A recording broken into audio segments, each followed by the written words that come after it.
Hello and a warm welcome to Diversity Wins. I am Andrea Hanna-Hüniger, I'm a journalist and I'm happy to listen to our guest and host this podcast. Diversity is the big topic of our time. Equal opportunities, participation and visibility of diverse social groups are decisive for the future of modern companies. Of course, McKinsey would like to make a contribution, and that's why I invite someone from McKinsey and a guest from business or science in every episode. In this podcast, we primarily want to learn about the perspective of leadership personalities and talk about the future of businesses and the economy.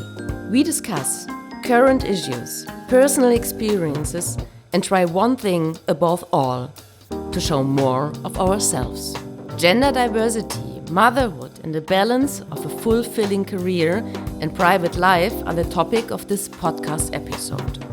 I'm very happy to discuss this with two outstanding interview guests, Ipek Ozsuer and Julia Sperling-Magro. Ipek Ozsuer is CIO and Head of Digital Transformation at Bayer AG. Ipek is a computer scientist. Julia Sperling-Magro is a partner from McKinsey. She's a medical doctor, neuroscientist, and leads McKinsey's work on organizational design.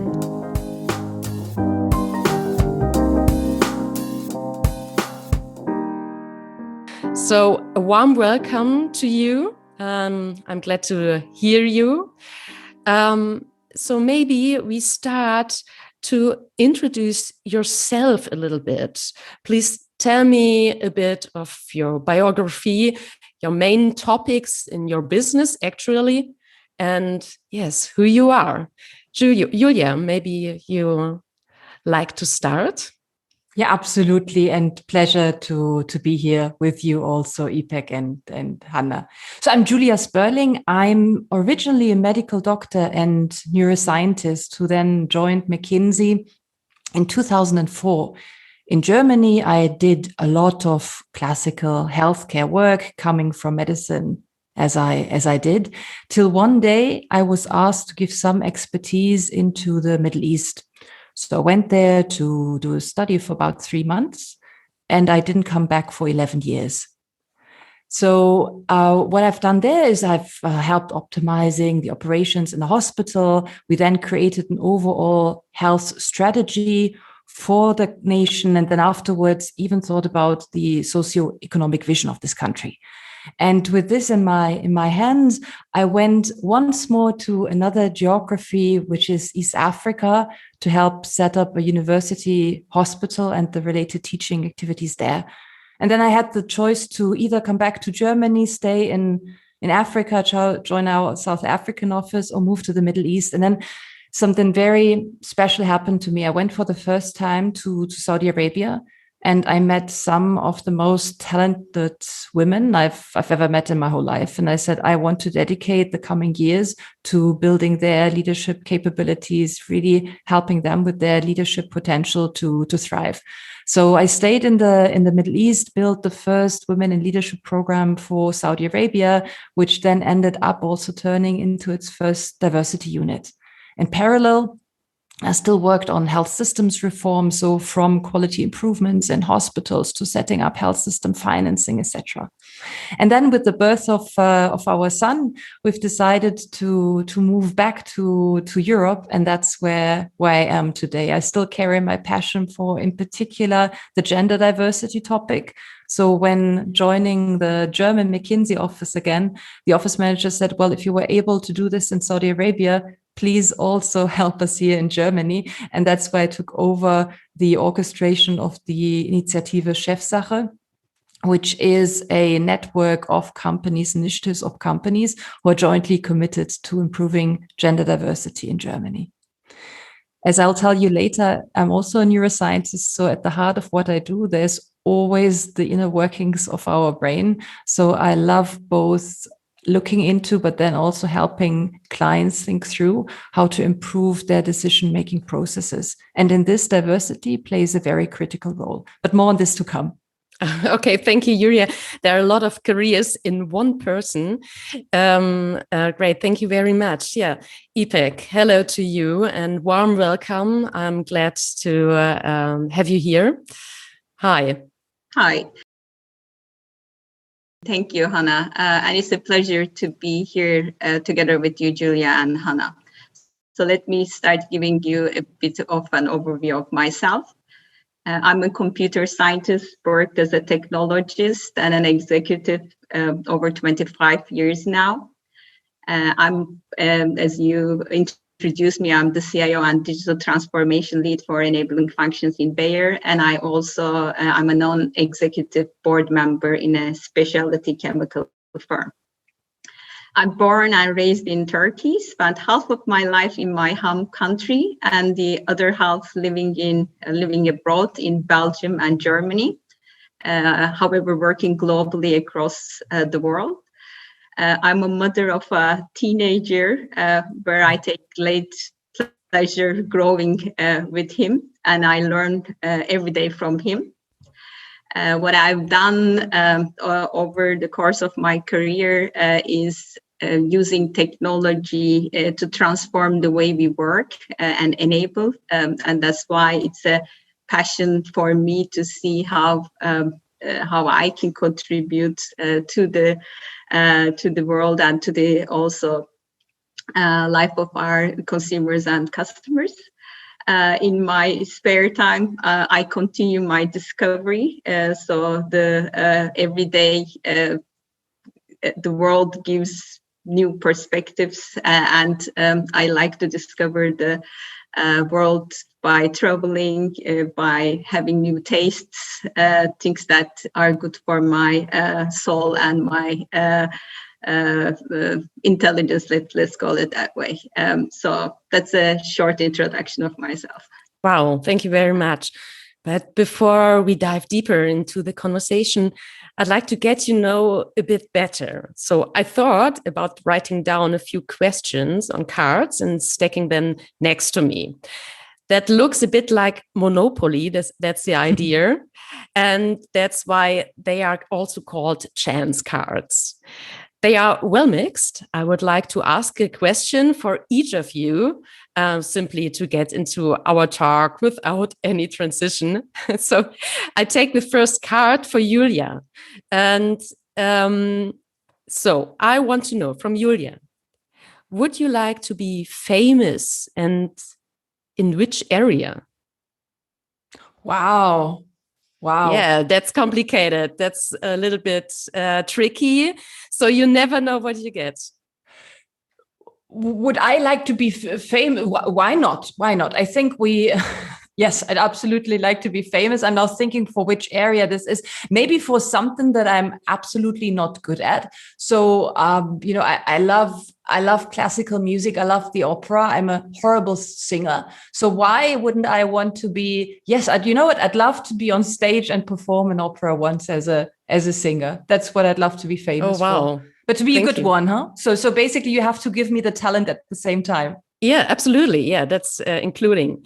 That's interesting to be good in a thing and famous for something we never understand till now. So I have a card and a question for Ipek too. And the question is, if you choose from all people, who would you invite to dinner? So whatever, who, artists, politics, your son, maybe. What's your choice? That's also a good question.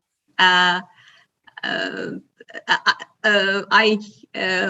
will invite Angela Merkel actually, because I have an admiration for her, and that would be I will take great pleasure of getting to know her personally, because we see her over the years how she developed, and I would be very much interested to hear from her. That's really interesting. What brought her into who she is. And Ipek, there we have something in common. Maybe you'd invite me to this dinner too. Definitely. Yeah, that's really interesting, because if you see the career of Angela Merkel, you see on the one hand a lot of strategy, and on the other hand a lot of empathic. All people talk, they know her, say she has humor and is empathic, but if you look to her politics, there's a lot of strategy. So, and that's in. Maybe have you ever consciously experienced your career as like a strategy game and then hoped for luck at the right moment? I can start. I did actually. When I was part of Procter and Gamble, and from one day to the other, the company decided to outsource its IT operations. So suddenly I was part of a company that I didn't choose to be part of. So this wasn't my choice. So I joined Hewlett Packard. However, this has been one of the greatest experiences in my life, because I was working in a technology space, and I get to work where the core business was technology. And I deliberately wanted to be in the front line. So I was responsible for IT delivery back in Procter and Gamble, and I said I wanna contribute to other industries. So I learned about how can I move to the business. And got a lot of mentoring, coaching, what should be the right move for me. And I let enough people know that I want to make the change. And then an opportunity came, and I started working first at pre-sales, then sales, and running my own P&L. So that was conscious decision for me to pursue and move to or change my line of business, and then later we can talk about more what influenced further my career. But I thought strategically what needs to be the right move and who do I need to talk to. Okay, thank you. So Julia, how is it for you? So a strategy game?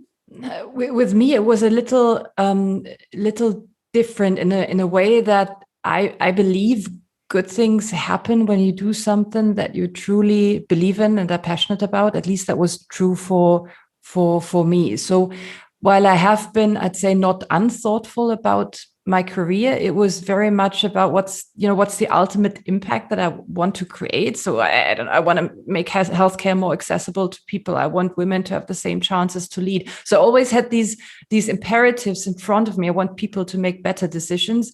And then the career almost followed this. It's a bit hard to explain. It was rather like, how can I generate exactly what I'm talking about, in which country that I want this impact to be? And then with me, it was really doing what you're passionate about, doing also what you have the talent in. So very different from the opera singing. So what you have the talent in, what you're passionate about, and where there's an opportunity, that's then where for me also the career progression happened, but more as a function of what I said before than the initial target. Mm-hmm. So today we are talking about gender diversity. And so I have a really important question. And you're big in business and for a few years. What's the difference between gender diversity today and, let's say, 5 years ago? Are there big difference? Ipek, let me know what you see. So what I see for sure is that our ingoing classes are much, much more diverse of women. And we also made this a purposeful aspiration to have as many new joiners be women as they are men. So I see a lot of difference to maybe it's not 5-10 years ago when I look at the young people joining us and also joining our client organization. What I see more of, but still not enough of, is the actual moving the needle for women in leadership positions. But even there, slowly there is a change coming. So you hear me speaking, let's say, carefully, cautiously, positively about what I'm seeing. I share the same observation, Julia. As the topic is more visible, we always had the intention, but now we have the attention as well. Nicely said. With that, so what I see now, there is a lot of more institutionalization of the topic as such, looking at root causes, and one of them is a pipeline, as you said, Julia. So how can we encourage more females joining, but at the same time with the measures being called out, also in several different, like it's a part of UN Sustainability Development Goals as well. So we see more and more commitment to the topic. So that's why we're more moving into the positive direction, but there is still a lot to do. Yes, and the biggest gender gap is still, to motherhood and making a big career or making a career. Motherhood is a really, really big topic because, you're both mothers. So I say, Ipek, you have a teenage son, and Julia, you have a little child. 5 years, 5 years old. 5 years old. So maybe Ipek, we talked about this topic before a few minutes. Did you make special experience when you become single mom in Germany and in your business?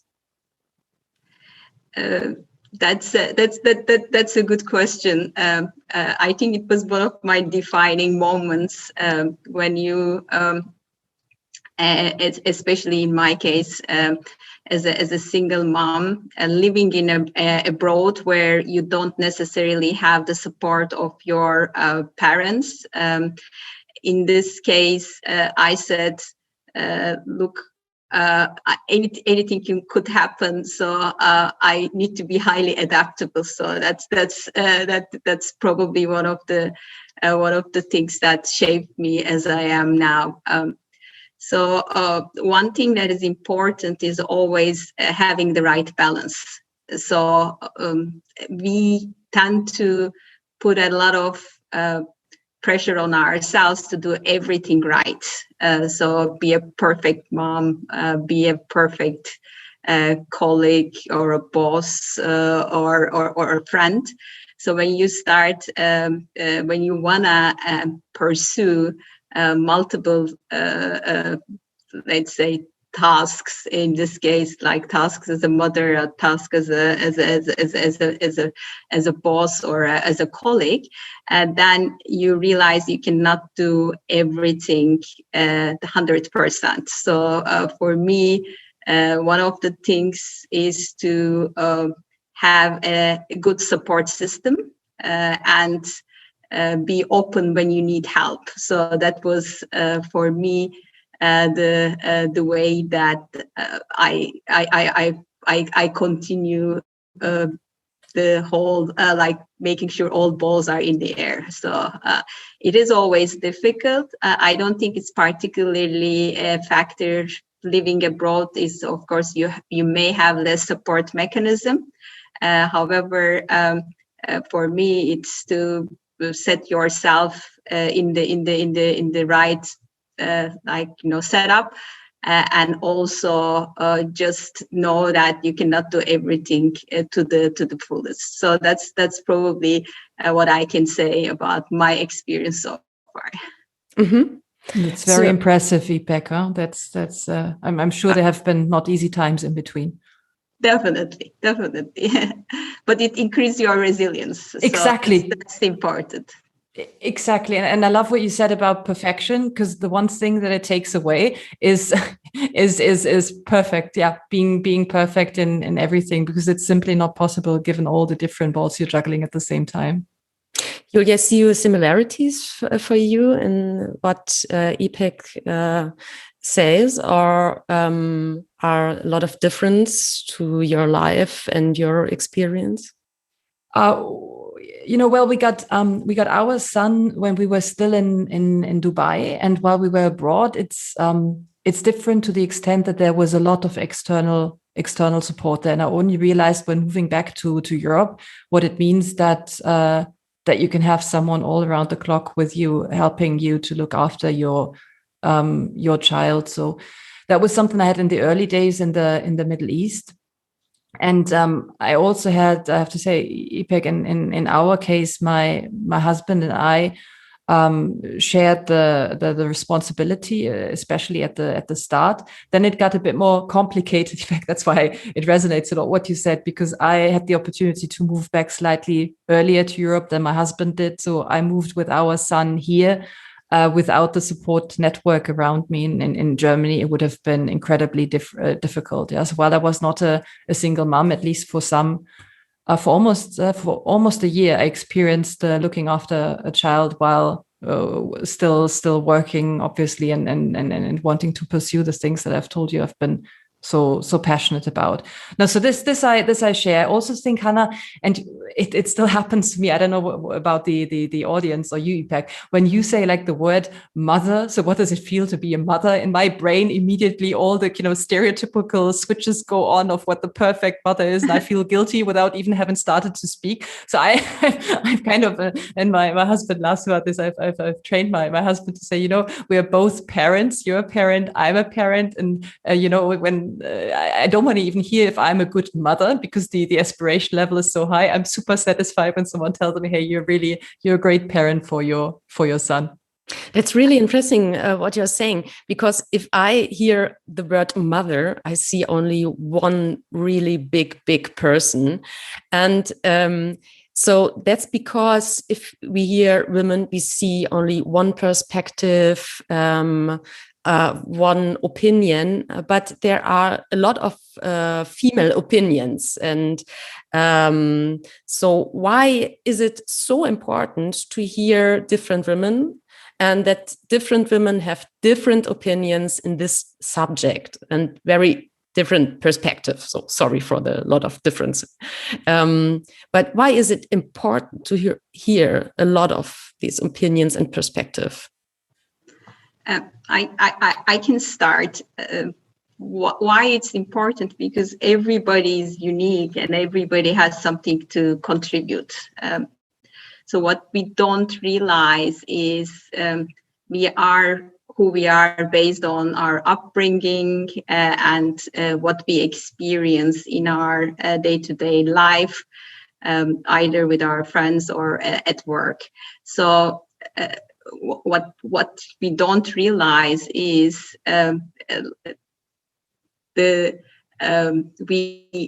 by this we create this biases in our life of what a person can do, cannot do, or what is good, what is not good, right? So we put these adjectives.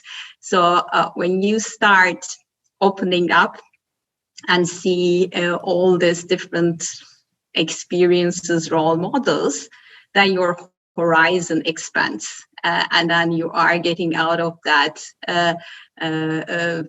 bias yourself, and you can see what is possible, and you start becoming more inclusive. And I think that's what we all need to be respecting, not only in the matter of female or mothers, but I think this is applicable for all different diversity types. So that's what I say why it's important. Mm-hmm. No, fully agree. I always when a lot of people contact me, in particular or younger colleagues, and say, what is it that I should do here? Which choice should I make?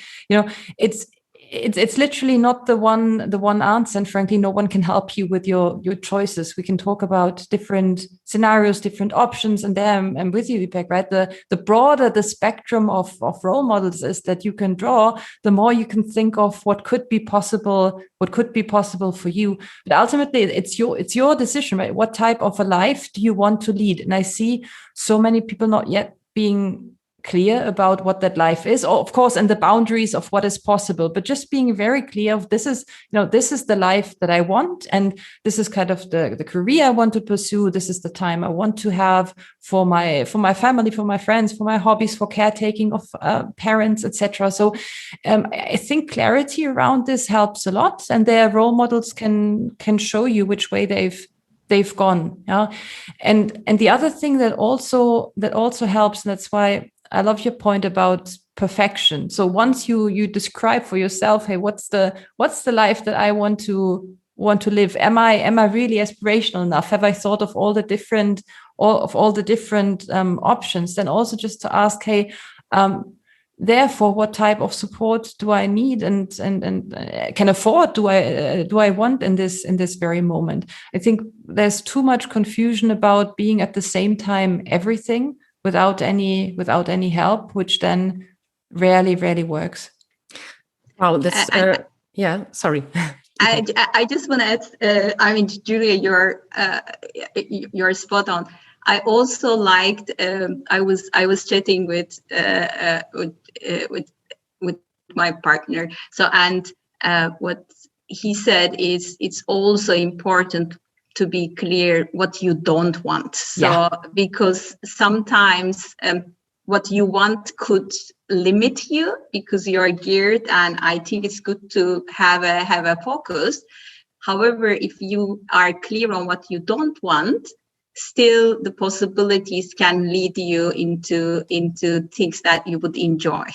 So that's also one of the dimensions I now started adapting, because it's quite important to be clear on what you don't want. So that's also one of the advices I can give.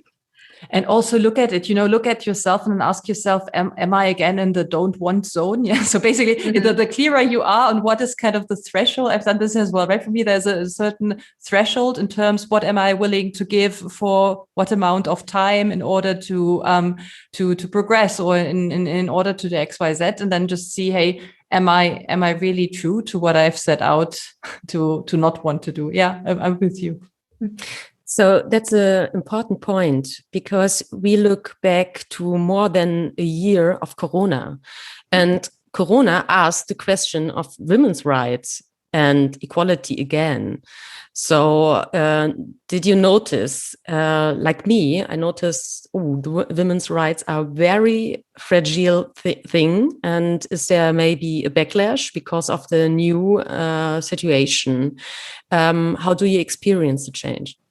I don't know if it's women's rights mainly, but what you surely see is, and unfortunately see, is that once caretaking work happens again more at home than institutionalized or with a broader network that you can use, it is primarily the women that over in the long run take on the caretaking or the organizing of the caretaking, etc. around it.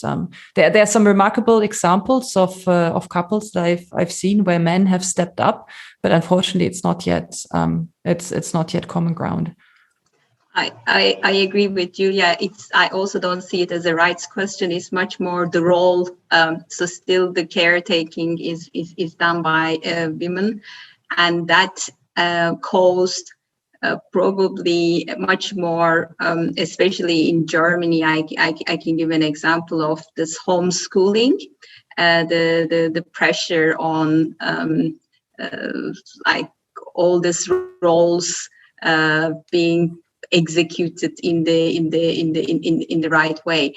So, however, I also think it now gives an opportunity, if we are conscious about some of the changes we can bring in that is triggered by the pandemic. So that for me is this flex working. So meaning if we are now allow much more flexible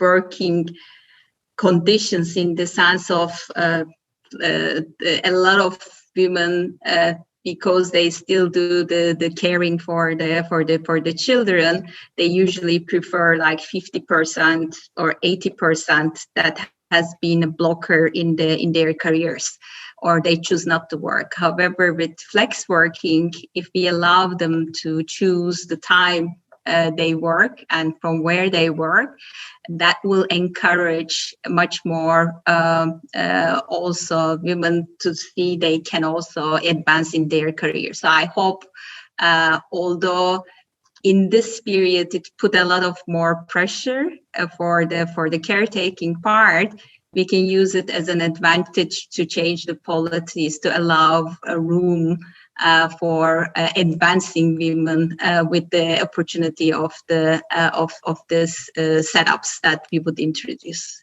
And then Ipek, I'm really afraid we're missing a chance. Yeah. So I see exactly what you say. I see some companies saying, oh, we learned something. We've become outcome oriented. This flex working, it actually can happen.